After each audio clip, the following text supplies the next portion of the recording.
Correspondent Brianna Whitney with us now. This has been going on for years. It just seemed at some point, I'm sure as you know, that it seemed as though it would never end. It still sometimes can feel like that, but we've been waiting for this day. She'll be serving 3 of those life sentences. We know, though, as a totality, she's been convicted and sentenced for 5 life sentences, including Idaho and Arizona. But this really should be it for Lori Vallow Daybell's chapter here in Arizona. No longer in custody here and on her way to her permanent home, the Pocatello Women's Correctional Center in Idaho. Take a look at this video. We just got it in minutes ago. This shows her extradition from the Estrella jail in Phoenix heading back to Idaho.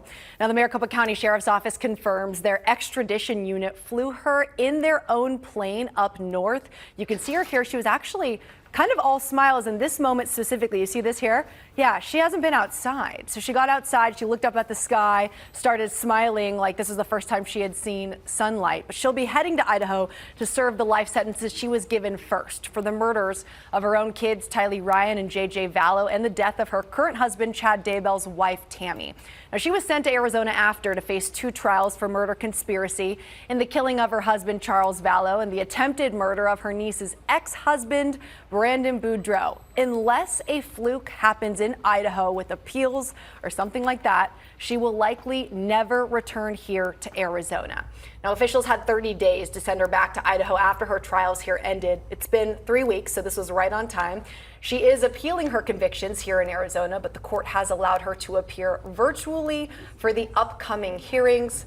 So this should be it. But, you know, with Lori Vallow Daybell, it just never feels like it's over. Yeah. So That's what I was going to say. Is there any scenario that will land her back here in Arizona? yeah, I mean, if she were to appeal her convictions in Idaho and all of them were overturned, that is why the state sometimes goes through with a second trial or a second and third trial in her case, because if something were to happen, they wanted to guarantee that she would have a fallback to still remain behind bars. Of course, also giving justice to the other victims here in Arizona. But yeah, I mean, you could kind of look at Arizona as a fallback. If something happens with the convictions in Idaho, she would then be sent back here. The security, right? Yes, the security. Did you find it interesting just watching that video? As soon as she got outside, you had mentioned she was smiling, but even when the law enforcement officer was putting her seatbelt on, just smiling the entire time. Oh, absolutely, and I'm not surprised one bit. I mean, when you talk to her and are with her face to face, she's pretty smiley. She wants to come off friendly. She wants to come off like she's your friend. And so unless it's the judge or it's the other people involved in this trial, she wants to kind of put on that friendly facade to them. So yeah, I think she was almost overly smiley, and I'm not surprised by it. Even after the convictions? Even after the convictions. Yeah. Also, she wanted to go back to Idaho. She hates the jail here. So this is what she's wanted the whole time. So bye from Arizona. All Big right. bye. Big bye. Right. All right. Brianna, thank you. Yeah. Thank you.